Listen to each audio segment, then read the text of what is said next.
একে আটক করা হচ্ছে তারা আসলে কি শয়তান?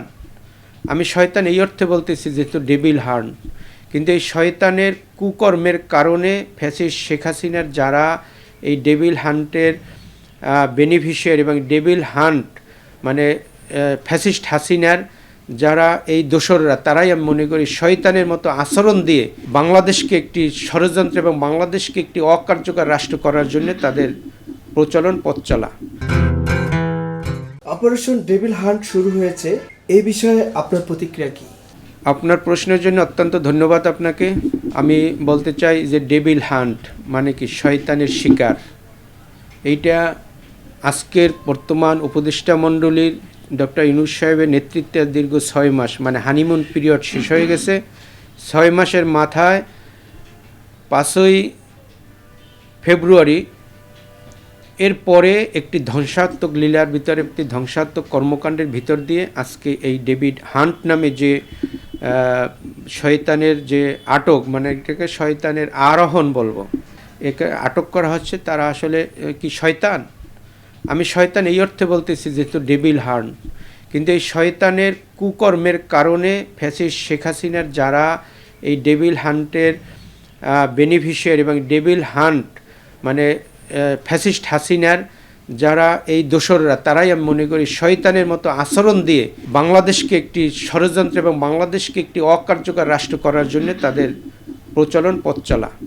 সেখান থেকে এই আজকের উপদেষ্টা মণ্ডলীর উপদেষ্টা স্বরাষ্ট্র মন্ত্রণালয়ের দায়িত্ব, উনি একজন অত্যন্ত, আমি মনে করেছিলাম একজন রাষ্ট্রের প্রতি তাদের দায়িত্বশীল আচরণ করবে, কিন্তু দেখা গেছে একটি উদার। যখন একটি বিপ্লবের পরে রাষ্ট্র গঠিত হয় সেখানে উদার হওয়ার কোনো সুযোগ নাই, রাষ্ট্রের প্রতি নমনীয় হওয়ার কোনো সুযোগ নাই। রাষ্ট্র তখন কিভাবে তার অবকাঠামো নিয়ে দাঁড়িয়ে থাকবে সেই দিকে তাদের নজর দেওয়া উচিত ছিল, কিন্তু সেখানে উদার কিভাবে বলতেছি, সেখানে আমি সম্প্রতি দেখলাম যে 13টা দল তারা আত্মপ্রকাশ করেছে। সেই 13টা দল কারা? তাদের কি কোনো নির্দিষ্ট কোনো ঠিকানা আছে? এই লোকগুলা কারা? যেখানে 15টা বছর ফ্যাসিস্ট শেখ হাসিনার সময় কোনো আন্দোলন করতে দেয় নাই, আমরা যারা রাজপথে ছিলাম আন্দোলন আমরা করতে পারি না। আমাদের আন্দোলন ছিল মানুষের ভোটাধিকার এবং গণতন্ত্রকে পুনরুদ্ধারের জন্য, মানুষের কথা বলার জন্যে। সেদিনের মূল ফোকাস ছিল মিডিয়ায় যে একটি খবর যেত, খবরকে তথ্য মন্ত্রণালয় থেকে বিচার বিবেচনা করে প্রকাশ করা যাবে কি যাবে না, যদি যেত যে প্রচার করা যাওয়ার মতো সেইখানে কন্টেন্ট ছিল, কিন্তু ওই তথ্য মন্ত্রণালয় সেটাকে যাচাই বাছাই করে যে চেঞ্জ করে আরেকটা দিয়ে তাদের প্রকাশ করা হতো। এর বিরুদ্ধে ছিল আমাদের অবস্থান। তো সেখান থেকে যদি এই ডেভিল হান্ট আজকে 6 মাস পরে কেন এদেরকে এই আটক করা? আপনারা জানেন 525 জন ক্যান্টনমেন্টে ছিল, এরা কারা প্রকাশ করা হয় নাই। আজকে 600+ তাদেরকে জামিন দেওয়া হয়েছে, এরা কারা? এই বিচারকদের কিসের উপরে ভিত্তি করে এদেরকে জামিন দেওয়া হলো? অর্থাৎ বাংলাদেশকে একটি অস্থিতিশীল একটি অকার্যকর রাষ্ট্র, ফ্যাসিস্ট শেখ হাসিনাকে আবার 1 পা 2 পা করে পা দিয়ে তার দোসরদের এখানে একটি অরাজকতা, এবং সামনের যে একটি নির্বাচন যে যার ভোট সে দেবে, সেই নির্বাচনকে বিলম্বিত করা, নির্বাচনকে প্রশ্নবুদ্ধ করা, বাংলাদেশকে বিশ্বের কাছে, বিশ্বের দরবারে এটাকে একটি কলঙ্কময় অধ্যায় করার জন্যেই আজকে যে 5ই ফেব্রুয়ারি যে ঘটনা ঘটেছে, সেই ঘটনার পরিপ্রেক্ষিতেই আজকে এই ডেভিল হান্ট নামে যেটা প্রচলন করেছে, মানে পুলিশ প্রশাসন, সেনাবাহিনী বলেন, সেনাবাহিনী তো অলরেডি মাঠে আছে তাদের ম্যাজিস্ট্রেসি ক্ষমতা নিয়ে, সেখানে এই ডেভিল হান্টও আমি শঙ্কিত। কারণ এখানে অনেক আওয়ামী লীগ যারা আছে বিভিন্ন জায়গায় আত্মগোপনে আছে, তাদেরকে যদি আগেই ধরা হতো তাহলে আজকে বাংলাদেশ এইখানে এত বিতর্কিত হওয়ার হতো না। তো সেখানে আমি চাই যারা এই ডেভিল হান্ট নামে আটক করেছে, কোনো যেন নিরহ লোক যেন এখানে কোনোভাবে শাস্তি ভোগ না করে। একটি কথায় আছে যে নিরহ একজন অপরাধীও শাস্তি না পাক, কিন্তু নিরহ লোক যেন শাস্তি না পায়, সেই দিকে খেয়াল রেখে আমাদের বাংলাদেশের স্পিরিট হবে যারা বাংলাদেশকে এই 15 বছর বিতর্কিত করেছে, তারা শাস্তি পাক, তাদের আইনের আওতায় আনা হোক। সেক্ষেত্রে যেন কোনো শান্তিপ্রিয় লোক যেন জীবনহানি না ঘটে, কোনো শান্তিপ্রিয় লোক যেন এইখানে শাস্তির আওতায় না আনে। এইটা একটা কমিটি করে দ্রুত এর ভিতরে ব্যবস্থা নিলে আমি মনে করি যে যেটা এই মুহূর্তে চলমান আছে ডেভিল হান্ট, এটা আশা করি সামনের দিন আমার আইন শৃঙ্খলার উন্নতি ঘটবে বলে আমি আশা করছি। আপনি কি মনে করেন যে অন্তর্বর্তী সরকার সঠিক পথে হাঁটছে? আমি মনে করি, আমি এই মুহূর্তে আসলে 12 দলের আমি বাংলাদেশ লেবার পার্টির চেয়ারম্যান লায়ন মোহাম্মদ ফারুক রহমান, যখন 5ই বিপ্লবের পরে যে সরকারটা গঠিত হয়েছে সেই সরকারের কিছু ফর্মুলা নিয়ে আমার ব্যক্তিগত কিছু বিতর্ক আছে, কারণ ওই ফর্মুলাটা আমার পছন্দ হয় না।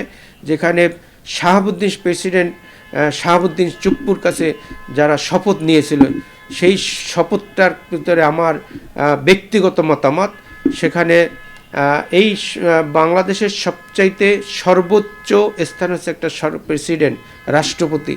অর্থাৎ সেখানে যখন এই শপথ নিয়ে শুরু করছে সেখানে কিছু গলদ আছে, কারণ বিপ্লবের পরে সেই সরকার হবে একটি বিপ্লবের জায়গায় থেকে শপথ নিয়ে বাংলাদেশকে পুনর্গঠনের জন্য যত দ্রুত দিয়ে রাষ্ট্র কাঠামো তৈরি করার জন্য একটি রাজনৈতিক সরকার আসবে নির্বাচনের মাধ্যমে, তখন হবে এই রাষ্ট্রের জন্য একটা শুভকামনা।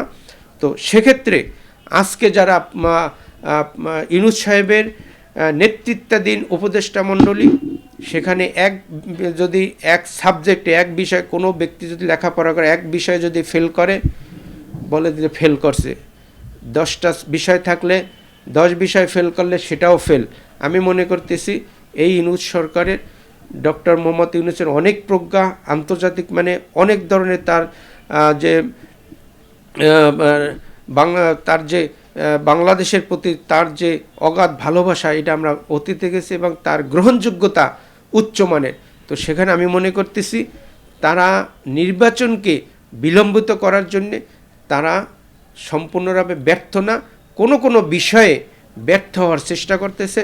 এই ব্যর্থ যাতে না হতে পারে এই জন্য আমরা সজাগ আছি, যারা রাজনীতির মাঠে আছি তাদেরকে পরামর্শ দেব, আপনারা এই রাষ্ট্রকে ব্যর্থ হতে যদি দিতে চান, আমার প্রিয় শান্তিপ্রিয় জনগণ এর মানে গণরোষ হয়ে বা জনরোষ হয়ে এদের বিরুদ্ধে দাঁড়াতে বাধ্য হবে বলে আমি আশা করতেছি।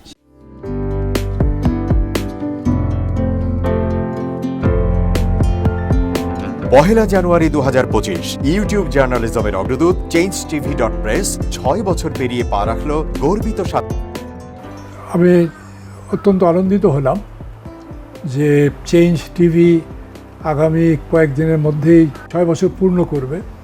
আর হাঁটি পা করে চলা শুরু করে এখন সে বেশ দৌড়াদৌড়ি করছে বলা যেতে পারে। ও নামটাও অত্যন্ত বলবো যে সিগনিফিক্যান্ট, যে চেঞ্জ, এই গণঅভ্যুত্থান কিন্তু চেঞ্জ চেয়েছে।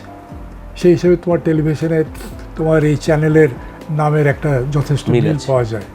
আমার প্রত্যাশা যে এই গণঅভ্যুত্থানের যে প্রত্যাশা, যে আশা আকাঙ্ক্ষা, চেঞ্জ টিভি সেটিকে এগিয়ে নিয়ে যাবে। তোমাকে শুভেচ্ছা চেঞ্জ টিভি যারা সম্পৃক্ত আছেন, যারা কর্মী আছেন, সামনে পেছনে সকলকে আমার শুভেচ্ছা। changetv.press এক ফোঁটা হলুদ নেই। Online TV channel change TV 6 বছর ধরে ওনারা কাজ করে যাচ্ছেন। ইতিমধ্যে জনগণের হৃদয়ে স্থান করে নিয়েছেন। প্রায় 22 লাখ সাবস্ক্রাইবার আছে। আর যে কোনো অনুষ্ঠান 10 লাখের মতো মানুষ এটা প্রতিদিন মানুষ দেখে থাকে। আমিও এই চ্যানেল নিয়মিত দেখি। তো চেঞ্জ টিভির পক্ষে আমির মোমিনুল মানিক সাহেবের উপস্থাপনা, প্রশ্নের ধরন, এগুলো জনগণ দেখতে চায়, শুনতে চায়। আমি চেঞ্জ টিভির উত্তরোত্তর সমৃদ্ধি কামনা করছি। changetv.press এক ফোঁটা হলুদ নেই। চেঞ্জ টিভি, তো আমি তাদেরকে আমার অসংখ্য শুভেচ্ছা জানাচ্ছি। কারণ তারা যে ভূমিকা রেখেছে এই সময় একটা কঠিন সময় ছিল, সেটাতে যেমন ভূমিকা রেখেছে, এমনকি 5ই আগস্টের পরে নতুন বাংলাদেশেও তারা তাদের সেই তীক্ষ্ণ একটা সমালোচনামূলক এবং যেটাকে আমি গঠনমূলক বলবো সেরকম একটা ভূমিকা রাখছেন। তো সেক্ষেত্রে আমরা মনে করি যে এই ভূমিকা আমাদের দরকার, আমরা চাই এটা থাকুক এবং আরো যেন সমৃদ্ধ হয়। নতুন বাংলাদেশ নির্মাণে আমরা চাই যে চেঞ্জ টিভি যে সমালোচনাগুলো করছে বা যেগুলো আমরা তুলে ধরছেন সেটা এমন করে করবেন যেন আমরা সেখান থেকে শিখতে পারি এবং সবাই মিলে যেন আমরা নতুন বাংলাদেশকে সত্যিকার অর্থে বৈষম্য বিহীন একটা সমাজ গড়ে তুলতে পারি, সেটা আপনারা সহজ চেষ্টা করুন। changeTV.press, এক ফোঁটা হলুদও নেই। আগামী জানুয়ারি মাসের 1ম তারিখে আপনারা 6 বছর পূর্ণ করতে যাচ্ছেন। আপনাদেরকে শুভেচ্ছা জানাচ্ছি, আন্তরিক ধন্যবাদ জানাচ্ছি। আমি আশা করব চেঞ্জ টিভি অতীতে যে বলিষ্ঠ ভূমিকা পালন করেছে, আগামীতেও আপনারা সেই বলিষ্ঠ ভূমিকা পালন করবেন। আমি আমার এলডিপির পক্ষ থেকে, মুক্তিযোদ্ধাদের পক্ষ থেকে আপনাদেরকে আন্তরিক মোবারকবাদ জানাচ্ছি, শুভেচ্ছা জানাচ্ছি। আশা করি দিন দিন আপনারা উন্নতির শিখরে এগিয়ে যাবেন। ধন্যবাদ।